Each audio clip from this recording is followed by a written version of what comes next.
신명기 1장 1절에서부터 8절 말씀까지 되겠습니다.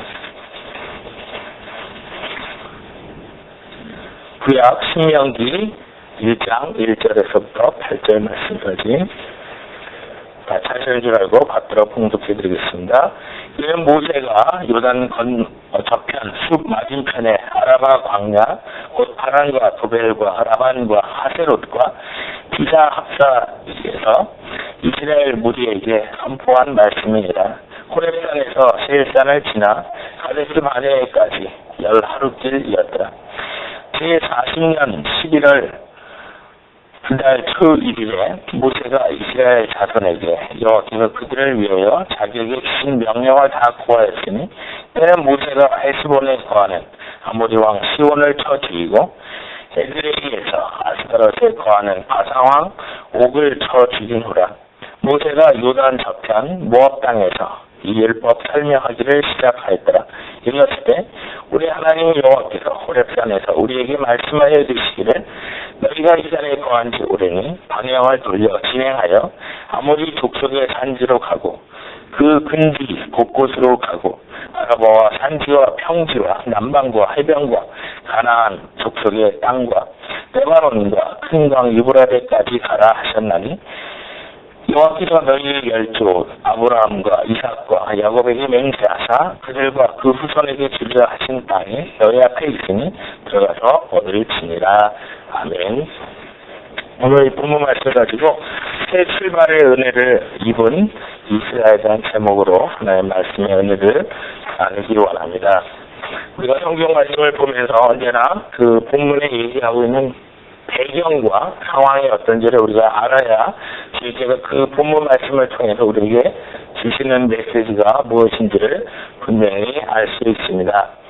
이 본문 말씀의 배경의 상황은 이스라엘 백성들이 애굽에서 종살이 하다가 출애굽해서 2년여가 됐을 때 이스라엘 백성들이 하나님 앞에서 정말 불순종했습니다. 그렇게 됐을 때 8일이면 갈 수 있는 그 가나안 땅을 40년이라고 하는 세월을 돌면서 헤매야 될 수 있는 그런 모습이 있었습니다. 그렇기 때문에 그 당시 20살 이하로 되는 나이의 사람들만 살려주시고 나머지들은 여러 가지 일들을 통해서 그 광야에서 죽게끔 됩니다. 그래서 오늘 이 본문 말씀에 답게 되는 사람들은 어떤 사람이냐면 지금으로부터 40년 전에 20살 아래로 있던 사람, 다시 말하면 그 당시 20살이었으면 지금 60세가 되어 있는 그 사람들을 향해서 가나안 땅 진입을 앞두고 모세를 통해서 하나님이 우리에게 주신 율법이 무엇이며 우리가 어떻게 살아야 되는가를 분명하게 전해주는 그런 배경을 가지고 있습니다. 이 본문 말씀을 우리가 보면서 저 같은 경우 이런 생각을 많이 했습니다. 이스라엘 백성들이 홍해를 건너서 출애굽할 때 장정만 60만 명이라고 했고 또한 거기에 여자와 노인, 아이들까지 하면 한 200에서 300만 명이 되는데 그들이 40년 동안 광야길을 거치면서 기적적으로 살아남은 사실이 있다.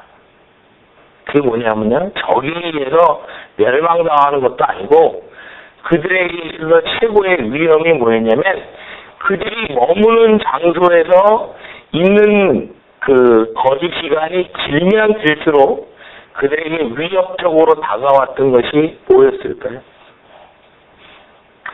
우리가 아침에 일어나면 꼭 가는 장소가 있죠. 어디를 가죠? 화장실을 갑니다.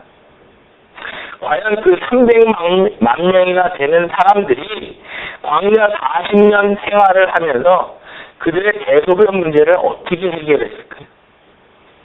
그 당시 무슨 수세식 화장실이 있는 것도 아니고 그들이 그냥 땅을 파서 그들의 배설물을 해결해야 되는 상황 속에서 그 무덤문 사막 지대에서 그걸 통해서 질병을 얻어서 다 몰살하지 않았을까요? 하나님은 그런 것들을 미리 아시고 이스라엘 백성들을 인도해 나가는 과정 속에서 정결법, 그래서 어떤 문둥병이 걸렸다든가 문제가 생기면 집 바깥으로 나가서 있도록 하면서 위생에 대한 문제를 많이 말씀해주고 있습니다. 그리고 그들로 하여금 계속 한 곳에 머물러 있는 것이 아니라 계속 이동을 하도록 말씀을 해오고 있습니다. 우리가 그러한 차원에서 오늘 이 본문 말씀을 우리가 생각할 때 그들이 40여 년 전에는 20살 그 이하의 사람들이었지만 그러나 이제 하나님이 원하시는 가나안 땅을 들어갈 때 주님이 원하시는 그들의 신앙생활이 무엇이었겠는가 라는 것을 우리가 말씀을 통해서 다시 살펴보는 시간이 되어지기 원합니다. 우리 말씀 노트를 한번 보시면서 같이 말씀을 듣기 원합니다. 첫 번째는 거기에 제가 빈칸을 해놨습니다. 말씀에 먼저 귀를 기울여야 한다.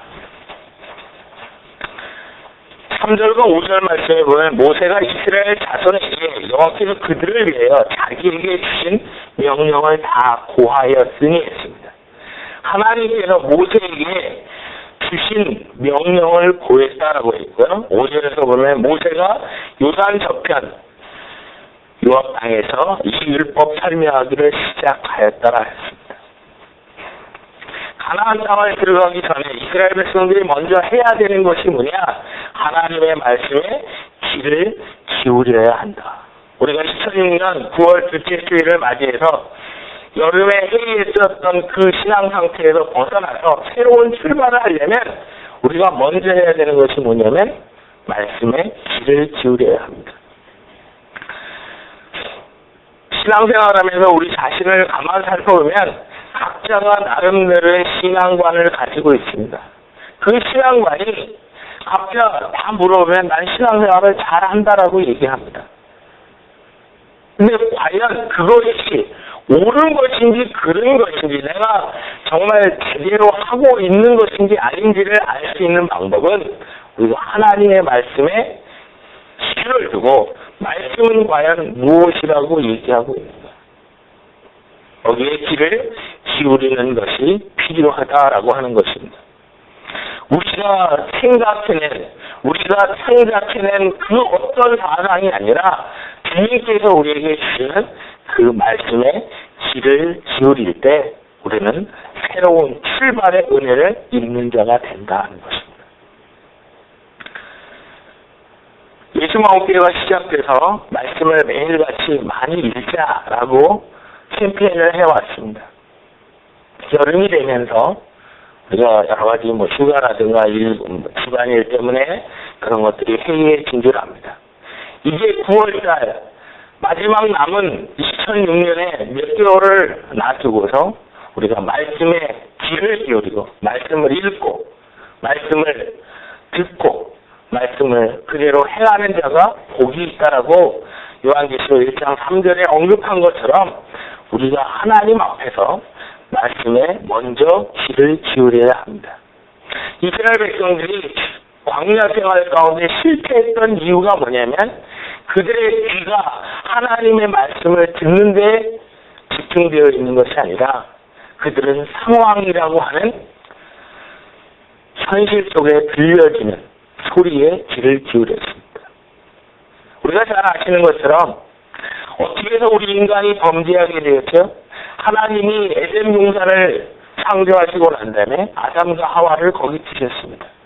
그리고 그들로 하여금 이 동산에 있는 모든 나무의 실과를 먹되 선악을 알게 하는 나무의 실과는 먹지 말아라. 먹으면 내가 정령 죽는다. 그 말씀을 하셨습니다. 그것이 하나님의 말씀이요 명령이었습니다. 그러나 하와를 시작으로 해서 그들은 뱀이 들려주는 달콤한 그 소리에 그들은 넘어갔습니다. 성경 표현대로 그대로 하면 보암직도 하고 먹음직도 하고 만질만한 그것에 기울였을 때 그들은 죄라고 하는 하나님 앞에 불순종하는 죄에 빠지게 되었습니다.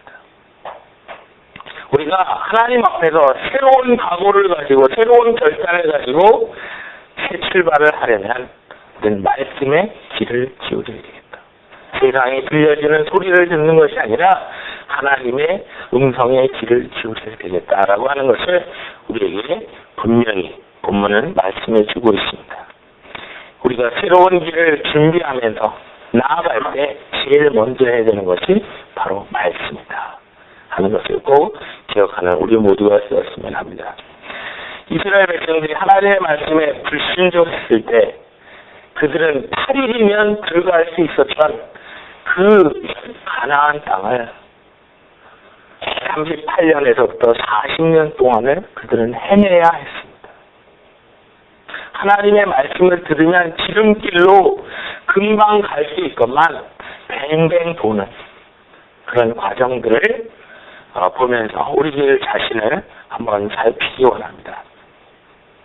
하나님께서는 아브라함을 통해서 하나님이 그 가나안 땅을 이스라엘 백성들에게 주신다라고 약속해 주셨습니다. 그렇다면 우리 하나님의 백성은 어디에 기준을 두어야 되냐면 하나님의 약속의 기준을 두어야 됩니다. 제가 매번 말씀드렸다시피 세상은 우리에게 뭔가 눈에 보이는 그럴듯한 것을 줍니다. 그러나 하나님은 언제나 우리에게 주시는 게 뭐냐면 약속만 주십니다. 어떻게 보면 좀 야박하게 들리기도 하지만 하나님은 언제나 이러이러하게 해라 그러면 내가 어떻게 해주겠다 약속만 하십니다. 약속 믿고 나아가는 것을 우리는 믿음이라고 합니다. 그 약속을 믿지 않았을 때 이스라엘 백성들은 광야에서 물이 없을 때 물이 없다고 불평했고 먹을 것이 없다고 고기가 없다고 그들은 불평하고 원망했습니다. 그리고 금송아지를 만들고 그것이 우리를 취급하게 만든 하나님이라고 그들은 인정하면서 하나님의 마음을 아프게 했습니다. 하나님이 주신 그 약속, 그것을 부여잡고 나가는 것이 얼마나 중요한가. 신명기 1장 21절 말씀해 보면 너희 하나님 여호와께서 이 땅을 너희 앞에 두셨은즉 다시 한번 읽습니다. 너희 하나님 여호와께서 이 땅을 너희 앞에 두셨은즉 너희 열조의 하나님 여호와께서 너희에게 이르신 대로 올라가서 얻으라. 두려워 말라. 주저하지 말라. 하나님은 우리로 하여금 우리에게 주어진 상황이 아니라 하나님이 약속하신 그 사실 앞에서 자 우리 성도님들한테 많이 말씀드렸듯이 하나님이 우리에게 어떤 일을 해주겠다라고 약속하고 난 다음에 그 약속을 받은 기도한 사람이 바쁠까요? 기도를 들으신 하나님이 바쁠까요? 하나님이 바쁘십니다. 약속해놓고 그 일이 되려면 우리로 하여금 그것을 믿을 수 있는 마음도 주시고 우리로 하여금 그렇게 나아갈 수 있는 모든 환경도 만들어주시고 그 약속이 우리 손에 쥐어질 수 있도록 해나가게 하시기 위해서 하나님이 얼마나 바쁘시겠습니까? 아브라함에게 허락했던 그 약속을 이스라엘 자손들이 갖도록 하나님께서는 앞으로 나아가기를 원하십니다. 주저하지 말아라. 두려워하지 말아라. 환경은 뭔가 안 되는 것 같지만 그러나 내가 약속하지 않았느냐 라는 그 사실 앞에서 이스라엘 백성들로 하여금 정말 새로운 출발을 할 수 있도록 하나님의 말씀을 주고 있습니다. 그런데 우리는 하나님의 약속보다 우리의 눈을 더 많이 의지합니다. 그렇지 않나요? 예를 들면 이렇습니다. 비행기를 타고 갈 때와 오토바이를 타고 갈 때 실제적으로는 어느 것이 속도가 더 빠르죠? 비행기가 빠릅니다. 그러나 우리가 오토바이를 몰고 가다 보면 오토바이가 엄청 빠른 것 같이 느껴요. 비행기는 가는지 안 가는지 느껴지지도 않습니다. 유리컵에다가 젓가락을 꽂아놓고 우리가 그걸 바라보면 분명히 직선으로 되어 있는 젓가락을 꽂아놓았지만 그것이 굴절되어 보입니다. 우리의 눈이 그러한 착시 현상을 갖습니다. 그런데도 우리는 우리의 눈을 의지합니다. 하나님은 부정확한 우리의 눈으로 판단하는 것을 원하시는 것이 아니라 지금도 살아서 우리와 함께 계시는 그 하나님의 약속 앞에 우리가 귀 기울이고 주님을 바라보기 원하십니다. 두 번째는 하나님께서는 우리에게 방향을 돌려서 전진할 것을 명하시고 있습니다.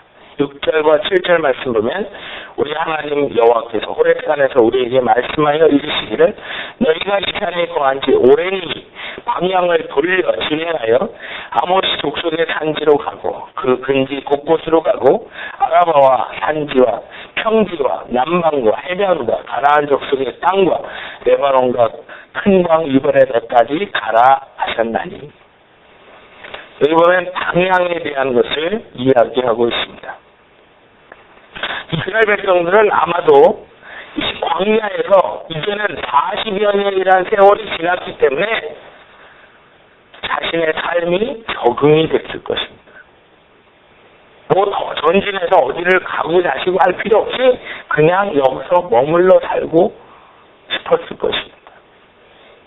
우리 성도님들 그런 질문을 해보신 적 없나요? 왜 하나님은 모세라고 하는 인물이 멀쩡하게 애굽 왕실에서 왕자로서 성장을 했는데 그냥 내버려두면 왕자니까 왕이 될 테고 왕이 돼서 모든 애굽의 백성들로 하여금 이제부터 우리는 여호와 하나님을 섬기자. 법으로 정했으니까 여호와 하나님 안 섬기면 다 죽이겠다. 그렇게 하면 애굽에 있는 사람들도 그렇고 이스라엘 백성들도 한꺼번에 그냥 하나님의 백성으로 살지 않았을까요? 근데 그렇게 하지 아니하시고 40년 동안 왕실에서 그 문화, 언어와 모든 것을 식대했던 모세를 광야로 내보내셔서 거기서 하나님과 나와의 관계를 정립하게 하신 후에 나이 80이 되었을 때 다시 애굽 땅으로 돌려보내서 이스라엘 백성들을 출애굽해서 40년 동안의 그 과정을 거치게 하셨습니다. 우리의 생각과 하나님의 생각이 참으로 다른 점입니다. 그와 같은 내용을 우리는 어디서 살펴볼 수 있냐면 예수님이 요한에게 세례를 받고 난 다음에 성령에 이끌려서 광야로 나아갔습니다. 사단이 나와서 3가지 시험을 했습니다. 네가 하나님의 아들이거든 이 돌덩어리들이 떡덩이가 되게 해라. 그 당시 이스라엘 백성들은 유대 백성들은 생활적으로 굶주리고 힘들 때입니다. 그 사람들에게 그 널려 있는 돌들이 다 떡덩이가 되게끔 해서 그들의 배를 배불려 줄 수 있다면 예수님이 굳이 십자가에서 죽음으로 말미암아 구세주로서의 역사를 하는 것보다도 더 엄청난 일을 할 수 있을 것이다. 그것을 가지고 사단은 예수님을 시험했습니다. 그러나 예수님께서는 사람이 떡으로만 살 것이 아니라 하나님의 입에서 나오는 말씀으로 살 것이라 하면서 물리치셨습니다. 두 번째 했던 게 뭐죠? 성전 높은 꼭대기에 올라가서 거기서 번지 점프를 해라. 그러면 네가 그곳에서 떨어져도 천사들이 받들어 줄 거니까 죽지 않을 거다. 그리고 대신 사람들한테 뭘 얻죠? 와, 저 사람 슈퍼맨이다.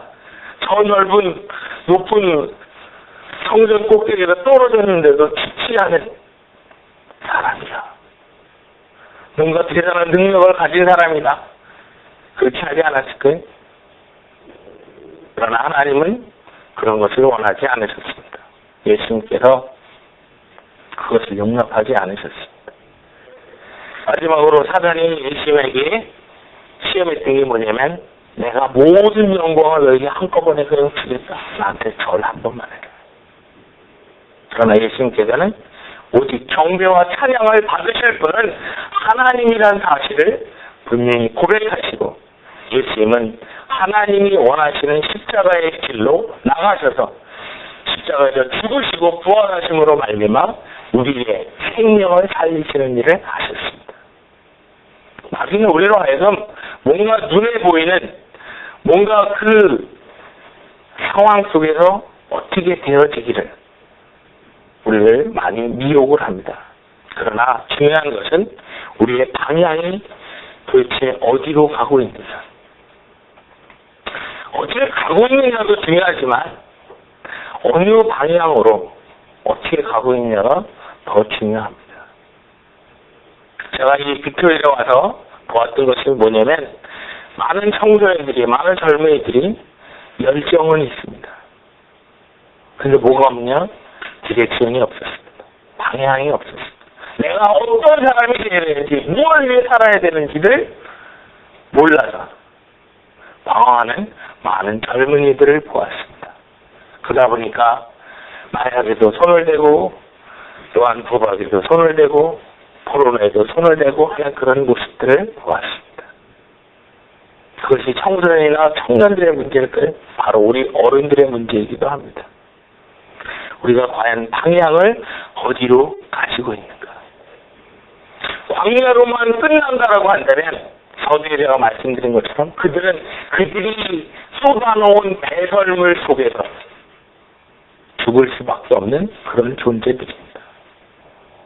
그러나 하나님께서는 방향을, 하나님이 약속하신 그 땅, 유월하게까지 이르는 그 곳으로 방향을 잡고 전진하기를 원하셨습니다. 그들의 최종 목적지가 어디입니까? 가나안 땅입니다. 광야가 아닙니다. 세상 사람과 하나님의 사람의 구분점이 무엇입니까? 빌립보서에서 보는 것처럼 세상 사람의 신을 자기의 쌈에, 자기의 배입니다. 내 배가 배부르면 내가 행복한 것입니다. 그러나 하나님 나라 백성은 어떻습니까?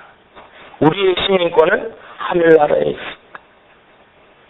그렇기 때문에 우리는 땅에서 무엇인가 만족을 얻는 것으로 끝나는 것이 아니라 정말 영원한 우리의 제한된 이 땅의 삶을 보시면서 우리의 영원한 삶을 준비하시는 그 하나님이 나를 과연 어떻게 생각할까?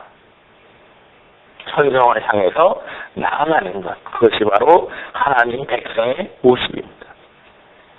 하나님이 약속한 그 땅을 향해서 열심히 나아가는 모습. 그러기 위해서는 우리가 어떤 방법으로 이 세상을 살아야 될까요? 세상적 방법으로, 세상 사람 다 그러니까 옆집에, 뒷집에 모든 사람들 다 그렇게 사니까 나도 그렇게 살면 되지 않겠냐? 그게 아니죠. 그 사람 지옥 가면 같이 갈 겁니까? 우리가 하나님의 방법으로 우리가 해나가야 되겠다 하는 것입니다. 그래서 하나님이 지정하는 방향으로 우리가 나아가는 것. 그것이 주님이 우리에게 새 출발을, 은혜를 주시기 위해서 하나님이 우리에게 주시는 말씀입니다. 세 번째는 우리가 믿음을 가지고 전진해야 합니다. 8절 말씀 보면 여호와께서 너희의 열조 아브라함과 이삭과 야곱에게 맹세하사 그들과 그 후손에게 주리라 하신 땅이 너희 앞에 있으니 들어가서 얻을지니라. 여기서 계속 반복적으로 나오는 말이 뭐가 있죠? 그건 뭐냐면 하나님께서 우리에게 주신 그 땅, 그 땅에 대한 것을 우리로 하여금 차지하도록 계속 강조해서 말씀해 주고 계십니다. 들어가서 얻을지니라. 뭔가 그냥 거저 맞는 것 같은 그런 느낌 듣지 않으시나요? 들어가서 얻을지니라. 들어가서 뺏을지라도 아니고 들어가서 얻을지니라.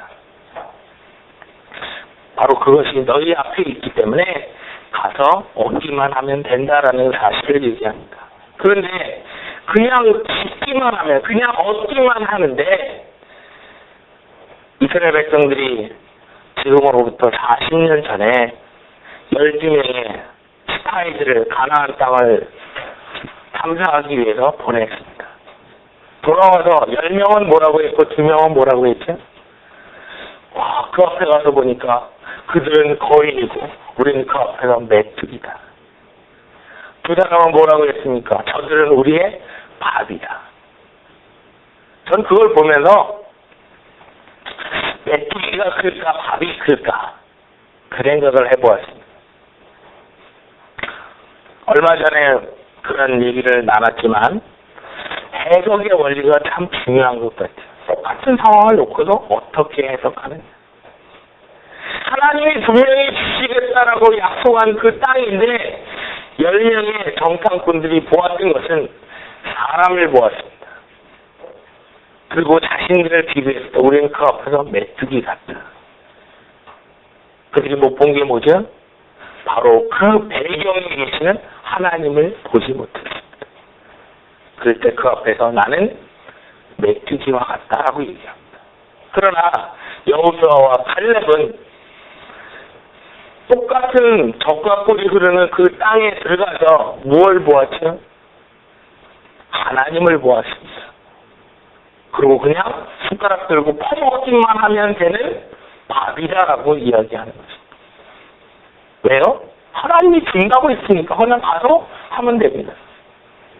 우리가 말씀 공부하면서 배우신 것처럼 이스라엘 백성들이 가나안 땅을 정복해 들어가는 데 있어서 여호수아의 인도하에 들어가는 데 있어서 예를 들면 이렇습니다. 여리고 성을 차지할 때 그들이 무슨 박격포를 만들어서 성화로로 쏘아댔습니까?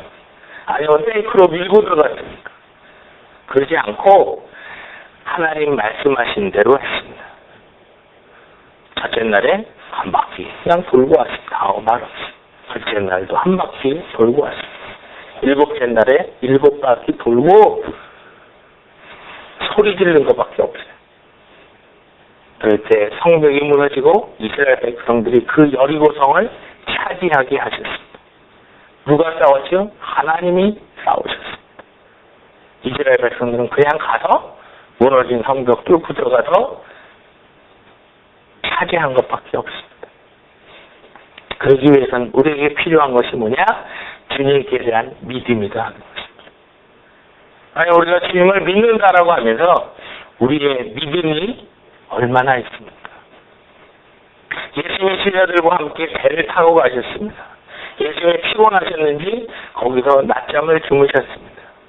갑자기 풍랑이 불기 시작했습니다. 제자들이 두려워서 예수님을 막 깨웠습니다. 예수님 우리가 다 죽게 됐는데 우리를 돌아보지 않습니까? 그래서 예수님이 이 믿음이 적은 자들아 어찌하여 두려워하고 의심하느냐라고 말씀하십니다. 그들이 예수님을 향해서 예수님은 그리스도시고 살아계신 하나님의 아들입니다라고 고백을 했고 죽은 자를 살리고 병자를 고치고 여러 가지 많은 기적을 하면서 저분은 우리와 같은 사람이 아니라 하나님이시다라는 생각을 한다면 예수님이 같이 타고 가는 배인데 풍랑에 대해서 우리가 죽겠냐? 그리고 담대하게 있어야 되는 것이 믿음입니다. 근데 그러지 않고 그 상황만 보고 예수님이라는 존재가 어떤 분인지도 까먹고 했을 때 예수님은 믿음이 적은 자들이라 했습니다. 현재 우리가 닥치는 이곳의 모든 상황들을 보면 어떤 부분에는 어려운 부분도 있습니다. 경제적으로 힘들어하는 분들도 있고 육신적으로 힘들어하는 부분들도 있습니다. 그러나 우리가 그런 상황 속에서 누굴 보아야 될까요? 나를 만세전에 계획하시고 창조하시고 하나님의 백성 삼기 위해서 독생자 예수 그리스도 십자가에 죽기까지 하셨던 그 예수님을 바라보면서 결단코 우리 하나님은 우리가 잘못되기를 원하지 아니하십니다. 한 사람이라도 그저 죽어버리지 않기 원하시고 모든 사람이 구원을 받기를 원하시는 것이 하나님의 마음이십니다. 우리가 그런 하나님을 믿을진데 우리가 주님께 대한 전적인 신뢰를 받는 것 그것이 우리에게 중요합니다. 그래서 성경은 누누이 말합니다. 두려워하지 말라. 내가 너와 함께한다. 내가 너와 함께한다는 게 무슨 뜻이에요? 이게 바로 임마누엘인데 내가 너와 함께 있으면 모든 문제가 해결된다 그 얘기입니다. 우리가 어떤 때 두려워요? 내가 주님 앞에서 불순종하고 주님하고 관계가 멀어져 있으면 있을수록 두렵습니다. 그러나 아무리 상황이 안 좋아도 주님이 나와 함께 있다면 두려울 것이 없습니다. 그렇기 때문에 많은 선교사들이 주님께 사명받고 선교 현장에 나갈 때 그 환경은 열악해 보이고 목숨 내걸어야 되는 상황이지만 그러나 하나님이 나와 함께하기에 그 사실 앞에서 담대해질 수 있는 것처럼 하나님은 우리들에게도 9월 둘째 주에 새 출발의 은혜를 입기를 사모하는 우리 모두에게 이 말씀을 주시면서 먼저 우리가 주님의 음성에 말씀에 귀 기울이기를 원하시고 주님이 약속하신 그 방향으로 향해서 전진하기를 원하시고 또한 우리가 믿음으로 전진하기를 원하십니다. 우리가 가보지 못한 앞으로의 날들에 있어서 미리 끌어다가 염려할 것이 아니라 내일은 내일이 염려할 것이고 오늘은 마태복음 6장 33절에 있는 것처럼 먼저 그의 나라와 그의 의를 구하는 자세로 전진해 나가는 우리 모두가 됨으로 말미암아 진정 하나님이 주시는 은혜를 입은 영적 이스라엘로서 주님께 영광 돌리고 믿음의 굳건히 서는 우리 모두가 되어지기 원합니다. 우리 주신 말씀 생각하면서 앞에 같이 기도하기 원합니다.